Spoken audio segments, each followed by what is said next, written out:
Second Amendment, gun control. You've been on the NRA's board since '95, and this is a subject that you maybe feel more strongly about than any other. I believe that Make your case. I believe that a person's moral compass can be determined by how he references free men the right to defend themselves. The Second Amendment is so obvious to me, it's insane that there's an argument. God gave, let's pretend there is no document. Let's pretend brave families didn't leave the tyrants and the slave drivers of Europe so that they could practice the religion of their choice, so that they could speak out without being murdered, that they could produce wool without the king's men coming and taking it from them every season of harvest. Let's pretend none of that happened. Let's just pretend this guy named Ted Nugent parachuted onto Earth and woke up one morning and saw these wonderful resources and had dreams of excellence and being the best that I could be. I don't need a document, and I don't need another man to explain to me that I have the right to defend my gift of life, and that there is an argument in America from Hillary Clinton, from Barbara Boxer, Dianne Feinstein, from a whole gaggle of numbnuts who would try to tell me they will dictate where, how, and if I can defend myself.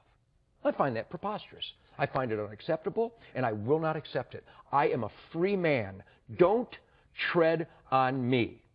A good, law-abiding citizen, not convicted of a felon. The Second Amendment of our Bill of Rights is my concealed weapons permit. Period. That's it? That's it. So no limitations of any kind that you No. can see? None. That's it. The limitation should be, instead of arresting people for molesting children 24 times, I would rather the dad walked into the room, found a person molesting that child, and blew his brains out.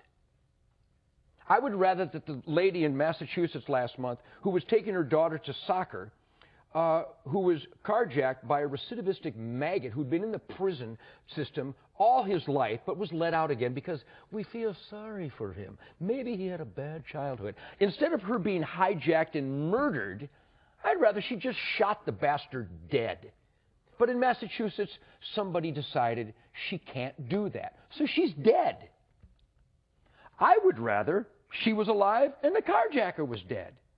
I'm weird. I would rather that the guy who beat this lady to within an inch of her life in Waco, on parole was he, phenomenal, and beat her to within an inch of life in front of her grandchildren with a whiskey bottle. I would rather she fell to the ground, pulled out a .38, and shot him 6 times in the chest and killed him. Am I weird?